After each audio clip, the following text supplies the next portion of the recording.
Welcome everyone to today's Explainer. I am absolutely thrilled to have you here today because we have an incredibly fascinating and frankly totally unprecedented market situation to unpack. Right now, the crypto market is completely decoupling from its historical norms. It's like the rulebook has just been thrown out the window. We are seeing massive, macro-level geopolitical shifts that are boosting the heavyweights, while legacy altcoins are literally fighting for relevance. Now, if you're a new retail investor, listen up, because this is a crucial moment for you. This is definitely not a time to panic. Instead, it's a moment to learn the ropes, really understand the market risks, and set up a safe, long-term portfolio foundation during a period of extreme historical divergence. So go ahead and grab your notebooks, get focused, and let's decode this massive dissonance that's currently shaking up the charts. Okay, so here is our roadmap to clarity for today. First, we'll dive into the market pulse, focusing on the great divergence. Then we'll be unpacking the macro catalyst. Third, we'll look at defending the Bitcoin floor. Fourth up is the altcoin rotation and watch list. Fifth, we'll cover the trillion-dollar lending boom. And finally, we'll wrap up with our strategy section, focusing heavily on retail protection and liquidity. All right, let's jump right into Section 1, Market Pulse, the Great Divergence. So this brings us to the central mystery we're trying to solve in this explainer. Why in the world did Bitcoin suddenly and violently reverse from the abyss, while Ethereum is crashing and practically gasping for air? I mean, historically, these two move somewhat together, right? Well, this is the exact knowledge gap we have to bridge today. Because if you can understand the answer to this question, you unlock the underlying logic of the entire market right now. And trust me, understanding that logic is absolutely essential for navigating these volatile waters safely. Just think about the numbers for a second. On one side of the equation, we have Bitcoin staging this violent, absolute rocket ship rebound up to $65,610. Incredible strength. But then, on the other side, we have Ethereum staring down the barrel of a devastating 60% drawdown, meaning a massive drop from its peak against Bitcoin from earlier in the cycle. It's currently just struggling to hold on to $1,740.02. The contrast here couldn't be starker. Bitcoin is flexing some serious market muscle right now, while Ethereum's liquidity looks completely drained. Moving on to Section 2, Unpacking the Macro Catalyst.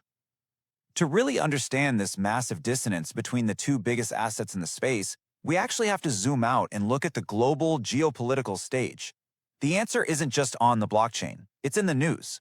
We recently saw a wave of immense market optimism surrounding a potential US and Iran peace deal. This geopolitical de-escalation injected a massive wave of macro relief straight into the global markets. It created what we call an aggressive risk-on environment. Now, in Wall Street speak, risk-on simply describes a market condition where investors suddenly feel safe enough to start buying up riskier, high-reward assets again. And guess what?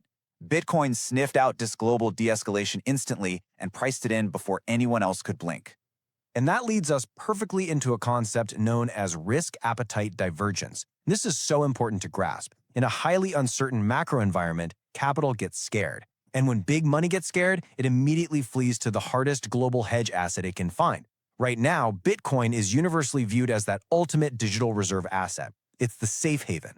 Ethereum, on the other hand, it's largely viewed by institutional buyers as a tech growth play. It's a bet on the future of software. So until the overall macroeconomic environment signals total, unbridled euphoria across the board, Bitcoin is going to continue to just suck the oxygen out of the room, leaving smart contract tokens like Ethereum completely starved for capital. Let's move to Section 3, Defending the Bitcoin Floor. I really want to anchor your attention purely on one number right now, $60,000. Just a few days ago, the market fiercely tested this crucial psychological floor. It's a big, round, historic number, and these are the exact zones where buyers naturally step in because they perceive it as massive value. This was a literal moment of truth for the entire industry. If this 60K level broke, we were looking at a very long, very painful drop. But instead, the market completely absorbed the panic. Let me break down exactly how that floor was defended, because it serves as a massive, flashing warning sign for beginners. You see, retail traders, everyday folks, got overly aggressive. They were trying to short the market, meaning they were actively betting the price would drop even further, targeting around $52,000. But here's the catch. While retail was panic shorting, on-chain data showed that massive institutional whales were quietly and aggressively buying up all that supply. Then, the peace deal news hit the wires. Instantly, those institutions scooped up all the remaining discounted Bitcoin right at that $60,000 floor. So what happened to the retail traders who bet against the market? They got trapped. Their short positions were liquidated, and that forced automated buying pushed the price straight back up to 65,000. If you're a new investor, the absolute core lesson here is risk management. Do not try to short this market right now, or you risk getting completely wiped out by institutional whales who are just waiting to take the other side of your trade. That takes us to Section 4, Altcoin Rotation and Watch List. Now, looking at exactly where the smart capital is rotating gives us a massive clue into the future. People keep asking, is altcoin season dead? Well, no, but it's become a hyper-selective sniper's game. Take Solana, for example. It's sitting at $73.45, pulling a really impressive 5% daily gain. That shows massive relative strength, proving capital is actively rotating out of Ethereum and into SOL. And then consider XRP, sitting at $1.15. It's not printing those explosive, crazy daily candles, but it is quietly grinding upward with very steady institutional accumulation. For new retail investors, let this data be your guide. Be highly cautious with altcoins.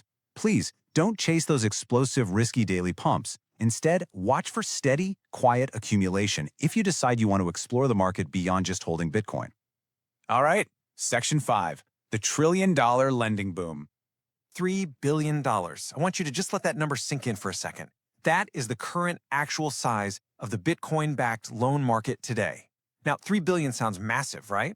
But here is the absolutely essential piece of information you need to grasp to see where this entire industry is heading over the next decade. A brand new report projects that this largely untapped $3 billion market is going to violently expand into a $1 trillion market over the coming decade. That's a T, trillion.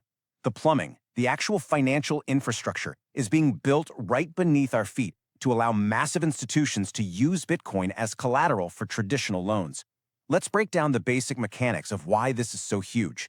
When you take these coins off the open market to lock them up as loan collateral, you create massive scarcity. You are heavily decreasing the actively circulating supply while simultaneously massively increasing its credit utility. And over the long term, that kind of extreme scarcity combined with high utility naturally drives up the foundational value of the asset. It's simple supply and demand on steroids. Finally, let's head into Section 6, Strategy, Retail Protection and Liquidity. Let's turn all of this dense macro intelligence into a concrete, actionable weekly strategy. If you're a new retail investor, your strategy right now absolutely should not be high-risk day trading during all this volatility. Honestly, it should be about one thing: absolute protection. Step 1, and I cannot stress this enough, secure your assets in a hardware wallet. Get them offline. Step 2, you have to avoid the single most common digital wallet security mistake beginners make. What is it? Leaving your long-term funds just sitting idle on a centralized exchange. When you do that, you don't actually own the private keys, which means you are totally vulnerable if that exchange runs into liquidity issues. Step 3, put your blinders on and ignore the noise of short-term retail panic. And Step 4, uses moments of extreme market fear to patiently accumulate the assets you genuinely believe in for the long term. So to sum it all up, your weekly strategy is crystal clear. The macro environment is rapidly shifting and the big institutions are making their calculated moves. Your primary job as a new investor is to relentlessly focus on security, maintain your patience, and stay miles away from chasing those risky short-term retail narratives. Protect your account first, lock down your assets, and just let the long-term mechanics of this market work in your favor over time. I want to leave you with this final, really critical thought to chew on. As global liquidity actively shifts, and as these massive financial institutions quietly lay down trillion-dollar lending infrastructures right beneath us, are you keeping your assets secure and positioning yourself patiently for the future, or are you getting caught up chasing the risky narratives of yesterday? Think hard about that. Review your security checklist today, make sure your foundations are solid, and stay safe out there. Thank you so much for joining me for this explainer. I hope it brought you some real clarity, and I will see you next time.